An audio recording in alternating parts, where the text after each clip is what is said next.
இன்னைக்கு காலையில் எழுந்திருச்சு குளிச்சு மூட்டுச்சு விட்டு கனடாவை சுற்றி பார்க்க போகிறேன் கடவுளே. இன்னைக்கு காலையில் இன்னைக்கு காலையில் எழுந்திருச்சு குளிச்சு மூட்டுச்சு விட்டு அவ சுற்றி பார்க்க போகிறேன் கடவுளே. ஹாய், ஹலோ, வணக்கம், போன்ஷோர். மீண்டும் வணக்கம். கனடாவில் தான் இருக்கிறோம். நம்ம மோன்ட்ரியல் சிட்டியில் இருக்கிறோம். அந்த ஒரு 5 மிகப்பெரிய சிட்டியில் வந்து இது ஒரு ஒன் ஆஃப் த சிட்டி.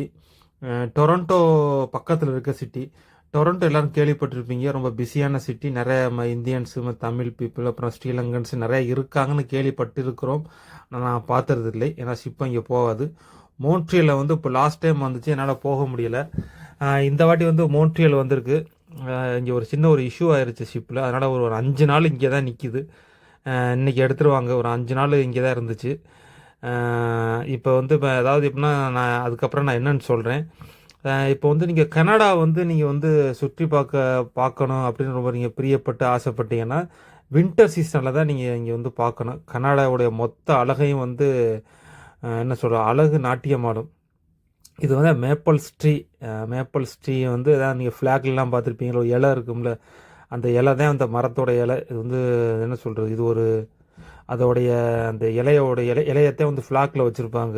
இது வந்து எப்படின்னா வந்து இது ஒரு 4 நேரத்தில் சேஞ்ச் ஆகும். அதாவது எப்படின்னா எனக்கு ஷுவராக தெரியல, நான் பார்த்து வச்சுருந்தோம். இங்கே இதிலே பாருங்கள் நீங்கள், பச்சையில் இருக்கும், அப்புறம் ப்ரௌனு, அப்புறம் ஆரஞ்சு, கோல்டு, ரெட்டு, இந்த மாதிரிக்கே நிறைய நேரத்தில் மாறும். அதை நீங்கள் பார்த்தே ஃபுல்லாக ஒரு சில கோல்டாகவே இருக்கும், மின்னும் அப்படியே கன்னடாவே. அதாவது எப்படின்னா வந்து மரம் மின்னுச்சுன்னா எப்படி இருக்கும், அது மாதிரி ரொம்ப அழகாக இருக்கும். அப்புறம் வந்து இதை போர்ட்டு பக்கத்தில் இருக்க வந்து எப்பவுமே போர்ட்டு பக்கத்தில் இருக்க இடம் வந்து கொஞ்சம் நல்லா இருக்கும். அப்படியே சும்மா லைட்டாக ஒரு வீடியோ எடுத்துக்கணும். லாஸ்ட் டைம் இங்கே மோன்ட்ரியல் வந்தப்போ எங்கள் சொந்தக்காரங்க, எங்கள் ஊர் பக்கத்தில் இருக்க சொந்தக்காரங்க வந்து ஷிப்பில் வந்தாங்க, பார்த்தோம். ஆனால் இந்த வாட்டி முடியலை, சொல்லலை. லேட்டாக தான் சொன்னேன் நான் வந்ததை. போன வாட்டி வந்தாங்க, பார்த்தாங்க, நல்லா இருந்துச்சு. அது மாதிரி நம்ம வந்து மோன்ட்ரியலில் வந்து நிறையா நம்ம தமிழ் பீப்புள், இந்தியன்ஸ் அதிகமாக இருக்கிறாங்க. அப்படி எடுத்துக்கிட்டே போனப்போ வந்து அனில் வந்தாங்க. அனில் ஐயா இருக்காங்கல்ல, அவங்கள பார்த்தேன். சரியான மூமெண்ட்டு.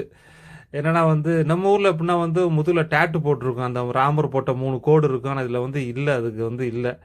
ஆனால் கொஞ்சம் வித்தியாசமாக இருந்துச்சு, கொஞ்சம் மோட்டாக இருந்துச்சு. ஆனால் பயப்படவே இல்லை.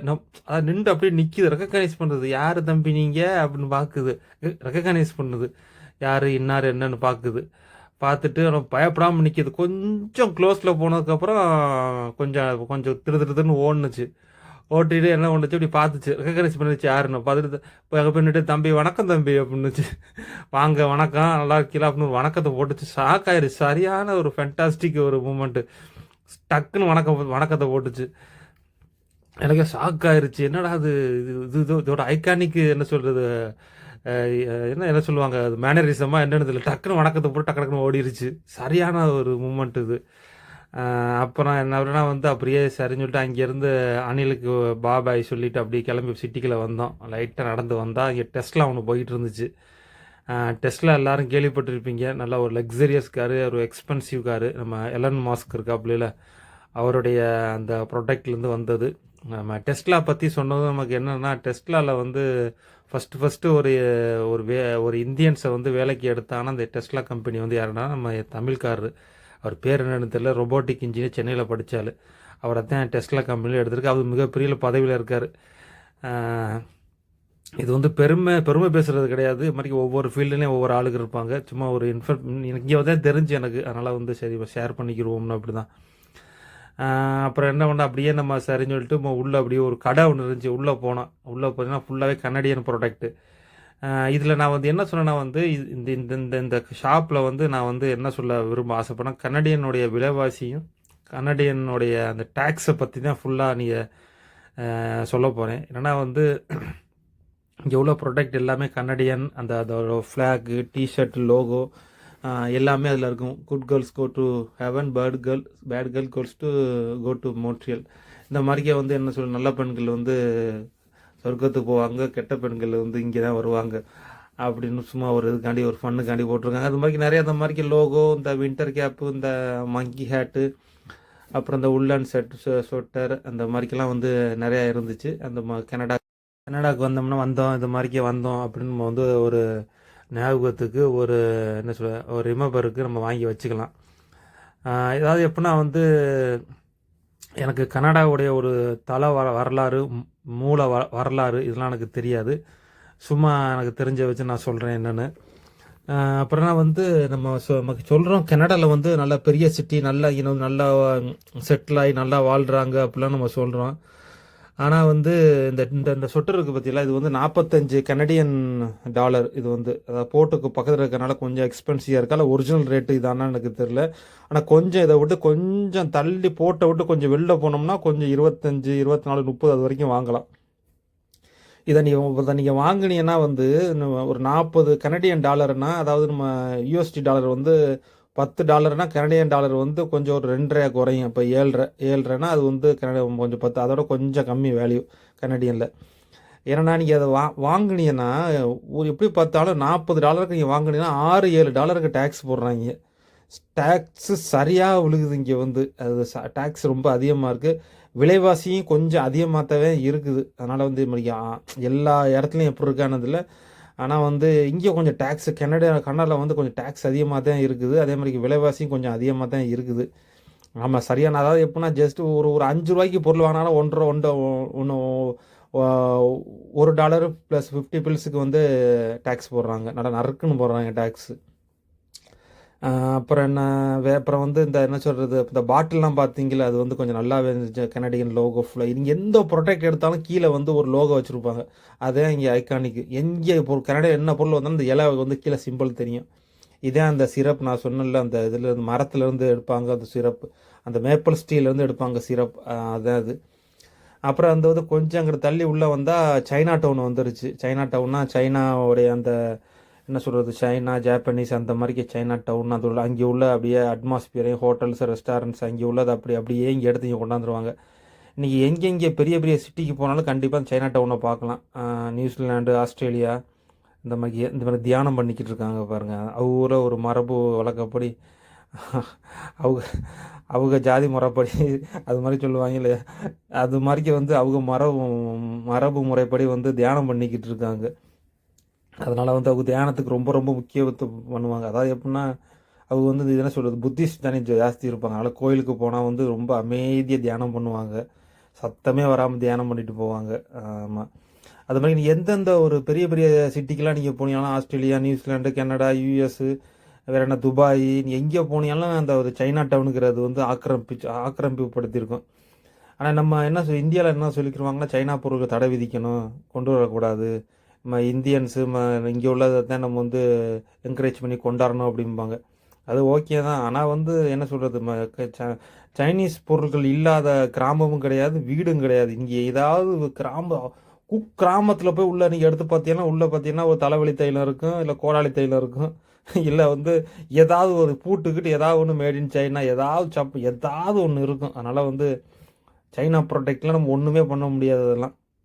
இப்போ வந்து அமெரிக்காவிலே வந்து சைனா ப்ராடக்ட் வந்து ஃபஸ்ட் குவாலிட்டி எல்லாம் எங்கே போகுதுன்னா வந்து அமெரிக்காவில் தான் இருக்கும். ஃபஸ்ட் குவாலிட்டி ஃபுல்லாகவே அவங்க 2 பேரும் சண்டைங்கிறவாங்க. ஆனால் வந்து அந்த பிஸ்னஸில் வந்து ரொம்ப என்ன சொல்கிறது, அண்ணன் தம்பிகள் மாதிரி தான் 2 பேர் இருப்பாங்க. ஆனால் வெளில அப்படி காட்டிக்கிடுவாங்க. இது வந்து நீங்கள் பார்த்தது வந்து ஒரு கன்வென்ஷன் சென்டர், உள்ளே போக முடியல, ஒரு ஃபேமஸான இடம் வந்து.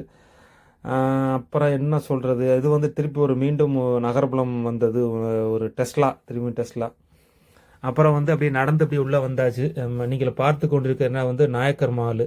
ஆமாம், அதோட மதுரையில் இருக்குல்ல, அதோட பிரான்ச் தான் இங்கே ஒரு நாயக்கர் மால். இது வந்து 1800 இல்லை சும்மா எனக்கே தெரியல, என்னன்னு தெரியல. எல்லாரும் ஃபோட்டோ எடுத்தாங்க, நானும் ஃபோட்டோ எடுத்து வச்சுருந்தேன்.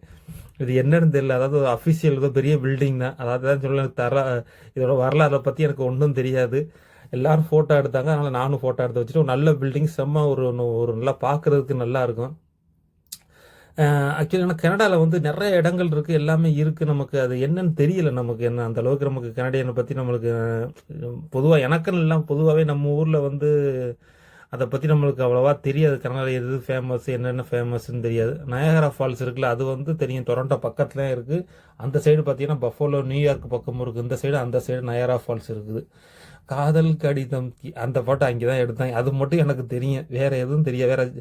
வேறு என்ன, நம்ம ஜஸ்டின் ட்ரூடோ இருந்த காப்பில் நம்ம இப்போ பொங்கலுக்கெலாம் வாழ்த்து சொல்லுவாப்புல, அது தெரியும்.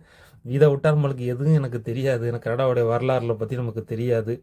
அதனால் வந்து இன்னொரு வரலாறு ஒன்று சொல்கிறேன், அது நான் சொல்கிறேன் தெரிஞ்சது. அப்புறம் நான் வந்து என்ன சொல்கிறது, வேறு டாபிக் தெரியல. அதனால் வந்து அந்த சூழ்நிலைக்கு தள்ளப்பட்டிருக்கிறேன். அதனால் நீங்கள் கொஞ்சம் கேளுங்க அந்த என்னென்னு.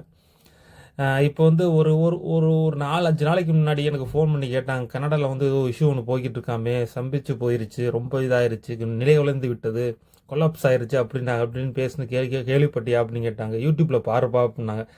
எடுத்து பார்த்தோன்னா ஒருத்தர் வந்து உட்காந்துக்கிட்டு உருட்டிக்கிட்டு இருந்தாப்புல. அவனே கனடா வந்து முடிஞ்சிருச்சு, ஆச்சு பூச்சு அப்படின்னா உருட்டுனாப்புல. அது என்னென்னா வந்து ஒவ்வொரு கண்ட்ரிலையும் வந்து ஒவ்வொரு இஷ்யூ வந்து வரத்தான் செய்யும், போகத்தான் செய்யும். அப்போ வந்து ஒரு மாதத்துக்கு முன்னாடி ஃப்ரான்ஸில் வந்து உள்நாட்டு போர் வெடிச்சிருச்சு. என்ன சொல்கிறது, இந்த நேபாளில் நடந்துச்சுல அந்த மாதிரி விஷயங்கள், அப்புறம் அந்த ஸ்ரீலங்காவில் மாதிரிக்கு அவங்க அவ்வளோ முடிஞ்சிருச்சு இப்படின்னாங்க. அதை பார்த்தா என்ன சொல்கிறது, நம்ம ஆளு தான் உருட்டுனா, இங்கே பார்த்தீங்கன்னா அது ஒரு இடத்துல சால்வ் பண்ணிட்டு போயிட்டே இருப்பாங்க. அதனால் நம்ம ஆளுங்க போட்டு உருட்டுறது இங்கே கடந்து கனடாவில் வந்து. அதாவது பெரிய பெரிய இஷ்யூ வந்துச்சுன்னா வந்து இவங்க என்ன சொல்கிறாங்க, இது சின்ன சின்ன இஷ்யூ வந்தால் கூட இவங்க பெரிய இஷ்யூவாக பேசி அதை வந்து ஏதோ ஒரு பிரபலத்துக்காண்டி பேசி எதையா ஒன்றத்தை பண்ணுறது. ஆனால் அப்படி ஒன்றும் விஷயம்லாம் ஒன்றும் இல்லை. ஆனால் எனக்கு தெரிஞ்சு என்னென்னா வந்து ஒரு 2-3 வருடங்களாகவே வந்து நான் ஷிப்பில் வந்ததுலேருந்தாவே வந்து கனடாவுக்கும் இந்தியாவுக்கும் சரியான ஒரு வார் போய்கிட்டு இருக்கு. என்ன வாருன்னா வந்து என்ன சொல்கிறது, நீயா நானா வந்து இது வந்து என்ன சொல்கிறது, அந்த அஃபிஷியல் வாரும்பாங்கல்ல, என்ன சொல்கிறது, சண்டை போர் அந்த வார் அந்த மாதிரிக்கு இல்லாமல் வந்து அந்த நிர்வாக போர் பயங்கரமாகவே நடந்துக்கிட்டு இருக்கு. போன வருஷம்லாம் செம்ம பீக்கில் இருந்துச்சு. என்ன சொல்கிறோம், பேர் எனக்கு மறந்துருச்சு, ராஜஸ்தானியா இல்லை இதில் ஒரு சிங்கு அப்படின்னு சொல்லிட்டு இங்கே வந்து கன் ஷாட்லாம் பண்ணி பயங்கரமான பீக்கில் இருந்துச்சு. சரியான பீக்கு போன வருஷம்லாம் கனடாலாம் இங்கே வந்து ரொம்ப இந்தியாவுக்கு பேன் பண்ணி கன் ஷாட் வரைக்கும் போணுச்சு. இங்கே வந்து ஒருத்தனை வந்து ஒரு பெரிய நம்ம இந்தியன்ஸில் ஒருத்தர் இருக்கிறான், அவன் பேர் என்னன்னு தெரில, என்னென்னு அவன் பேர் தெரில, நமக்கு மறந்துருச்சு. போன வருஷம் நடந்த கதை. இந்த மாதிரி இதெல்லாம் போய்கிட்டு இருந்துச்சு. அப்புறம் விசா, நீ இந்த கட்டத்தோடி நீனும் வரக்கூடாது, இந்த கூட்டத்தோடி நான் வர மாட்டேன் அப்படின்னு சொல்லிட்டு விசா இஷ்யூலாம் நிறையா போய்கிட்டு இருந்துச்சு. அது சால்வ் ஆயிருச்சு ஒரு வாட்டி. லேட்டஸ்ட்டாக எங்கேயோ ஒரு என்னது நாட்டோவா ஏதோ ஒரு இஷ்யூவில் வந்து நம்ம 2 பேரும் கை கொடுத்து பேசிக்கிட்டாங்க, நம்ம நாட்டு தலைவர் என்னென்னு. அதுக்கப்புறம் முடிஞ்சிருச்சு, சால்வ் பண்ணா அப்படின்னா. இப்போல்லாம் விசாலாம் நல்லா தான் போய்கிட்டு இருக்கு, எல்லாம் பிரச்சனைலாம் முடிஞ்சிருச்சு. இதுதான் எனக்கு தெரிஞ்சு. அதாவது நம்ம நாட்டில் நம்ம ஊரில் இருந்து எவ்வளவோ பிரச்சனை நடக்குது, அதை வந்து நல்லா வாய்ஸ் கொடுத்து நல்லா பேசலாம். டிசம்பர் வரப்போகுது, வந்துச்சுன்னா வந்து சென்னை வந்து அப்படி என்ன சொல்கிறது, அப்படியே எல்லா வீட்டிலும் தண்ணி வந்துடும், மூழ்கிற நிலைமைக்கு வந்துடும், கடை எல்லாமே க்ளோஸ் பண்ணி அதை பற்றி ஏதாவது ஒன்று பேசி கொஞ்சம் நல்லா பண்ணேன்னா நமக்கு சந்தோஷம். அதாவது அந்த காந்தி தாத்தா, நம் தாத்தா எங்கே போனாலும் காந்தி இருப்பாப்புல, எங்கே போனாலும் காந்தி ரெஸ்டாரண்ட்டு, காந்தி இது மாதிரி அவர் தான் ஹீரோ. எப்படியாவது எங்கேயாவது இருந்துருப்பாப்புல. இங்கே இந்த நாட்டுக்கு போனாலும் காந்தி. நேற்று சவுத் ஆஃப்ரிக்காவுக்கு போனீங்கன்னா அதுக்கு பெரிய ஸ்டாச்சுவே வச்சுருக்காங்க அவருக்கு காந்திக்கு. எங்கே போனாலும் இருப்பாப்புல. அதனால் வந்து நம்ம ஊரில் கொஞ்சம் பேசினெல்லாம் கொஞ்சம் என்ன சொல்கிறது, சென்னை வந்து எத்தனையோ பேருக்கு வாழ்வு கொடுத்துருக்கு. எனக்கு வந்து அது மேலே கொஞ்சம் ரொம்பவே கொஞ்சம் என்ன சொல்கிறது, கொஞ்சம் சென்சிட்டிவாக போய் எனக்கு ரொம்ப என்னது, சென்னையில் என்னென்னமோ நடக்குது, ஆனால் சென்னையில் வந்து கண்டுக்க மாட்டேங்கிறாங்க. அதை வந்து அது என்ன பிரச்சனை நமக்கும் தெரியல, ரொம்ப நாளாக இருக்குது.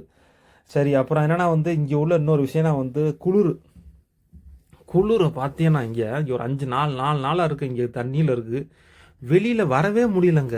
வெளில வந்தீங்கன்னா ஒரு 1/2 மணி நேரம் 2 மணி நேரம் கையெல்லாம் விரைச்சிது, தெரிச்சிருது. அது மாதிரி சரியான குளிராக இருக்குது. எனக்கு என்னென்னா வந்து இங்கே வந்து எப்படி வந்து வயசானவங்களாம் எப்படி சர்வே பண்ணியிருக்கிறாங்க, 80+, 85+லாம் எப்படி இருக்கிறாங்கன்னு தெரியல. இது ஆக்சுவலி என்னென்னா வந்து இங்கே பார்க்குறது வெயில் மாதிரி தான் இருக்கும், ஆனால் 6 டிகிரியில் இருக்குது. கொஞ்சம் வெயில் அடிக்கும், காற்றுடுச்சுன்னா நம்ம ஜில்லுன்னு ஆகி போயிடும். அது மாதிரி 6-7 மணிக்கெலாம் போயிடுச்சுன்னா ஓவர் நைட் ஒன்று போட்டாங்க. வெளியில் போனாவே என்ன எல்லாமே கடையெல்லாம் மூடிட்டாங்க. சைனா டவுனு கிடையாது, டொய்னா டவுனு கிடையாது, எல்லாம் மூடி கிளம்பிடுறாங்க. 7 மணிக்கெலாம் கிளம்பி போயிட்டாங்க, சாப்பிட கூட முடியல. எனக்கு என்ன எப்படி சர்வை பண்ணி இருக்கிறாங்கன்னு தெரியல. நம்ம ஊரில் வந்து வருஷத்தில் 20 நாள் தான் குளிர் அடிக்குங்க. அந்த குளிர்லேயே வந்து 80 வயசுக்கு மேலே இருக்கவங்கலாம் போய் சேர்ந்துருவாங்க. அது மாதிரிக்கே வந்து இங்கே வந்து எப்படி இருக்கிறாங்க, எப்படி சர்வை பண்ணியிருக்கிறாங்கன்னு தெரியல. இது அடுத்து டிசம்பர்லாம் போனீங்கன்னா வந்து ரொம்ப கொடூரமாக இருக்கும். இப்போ இது வந்து நவம்பர் 1 எடுத்த வீடியோ.